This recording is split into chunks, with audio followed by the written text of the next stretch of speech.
Hello दोस्तों, horror story in Hindi में आपका स्वागत है। भूत प्रेत पिशाच और शैतानों की डरावनी कहानियाँ आपको इस चैनल पे मिलेगी।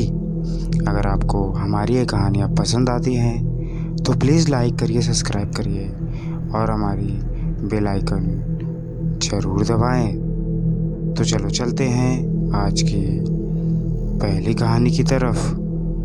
यह घटना तब की है जब वो कॉलेज में एमएससी की पढ़ाई कर रही थी।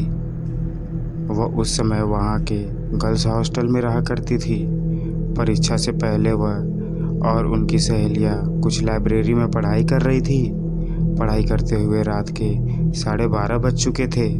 उस लाइब्रेरी में वह केवल 6 लड़कियाँ थीं। लाइब्रेरी में सन्नाटा छाया हुआ था और सारा हॉस्टल एकदम शांत था। तभी उसमें से एक लड़की ने कहा कि बस यार, पढ़ पढ़ के बोर हो गए हैं, क्यों ना कुछ खेल खेला जाए और दिमाग भी फ्रेश हो जाएगा और फिर नींद भी नहीं आएगी। तब उसकी बात पर सभी ने सहमति दी। उनमें से एक लड़की ने, जिसका नाम पूजा था, वह बोली कि चलो आत्मा को बुलाते हैं। यह सब कहकर वह अपने कमरे में गई।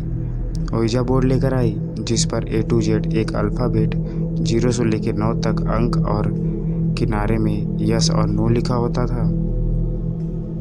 पूजा ने बोर्ड के चारों किनारों पर 4 मोमबत्ती लगा दी और लाइब्रेरी की सारी लाइट बंद कर दी। फिर उसने सिक्का बोर्ड के बीच में रखा। उसमें से 2 लड़कियों को डर लगा और वह अपने कमरे में चली गई। बाकी बचे यह 4 लड़की। उस सिक्के पर एक एक उंगली रख कर फिर पूजा ने कहा कि कोई भी मत डरना, यहाँ से उठना मत, वरना आत्मा नाराज हो जाएगी। अब पूजा बोलने लगी, अगर यहाँ पर कोई आत्मा है तो प्लीज़ हमसे बात करो। लाइब्रेरी में अजीब सा सन्नाटा और अंधेरा छाया हुआ था और अचानक लाइब्रेरी में कहीं से कुछ आवाज़ आई। उन्होंने सोचा शायद कोई किताब गिरी होगी। उसी समय सिक्का हिला और जसमीत दीदी ने पूछा, क्या यहाँ पर कोई आत्मा है? तभी छत पर लगा बंद पंखा ज़ोर ज़ोर से हिलने लगा। सभी लड़कियाँ डर गई, लेकिन पूजा ने कहा कि कोई भी मत डरना, ऐसा करने से आत्मा उससे नुकसान पहुँचा सकती है। उसके बाद पूजा ने ऊपर देखते हुए कहा कि अगर कोई आत्मा यहाँ है तो हमसे बात करे। कुछ देर तक सन्नाटा रहा और लाइब्रेरी सारी मोमबत्तियाँ बुझ गई और लाइब्रेरी से कदमों की ठक ठक ठक ठक की आवाज़ आने लगी। सभी लड़कियां डर के मारे भाग गई, लेकिन जसमीत दीदी पीछे रह गई और उनसे दरवाज़ा नहीं खुल रहा था। अचानक उन्हें लगा कि कोई उनसे पीछे से उनको खींच रहा है और वह ज़ोर ज़ोर से रोने और चिल्लाने लगी।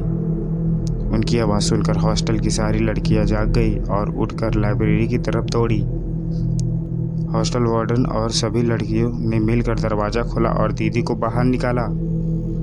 इस घटना के बाद उन्हें आज तक लाइब्रेरी के डरावने सपने आते हैं और वह आज तक उस घटना को नहीं भूल पाती है।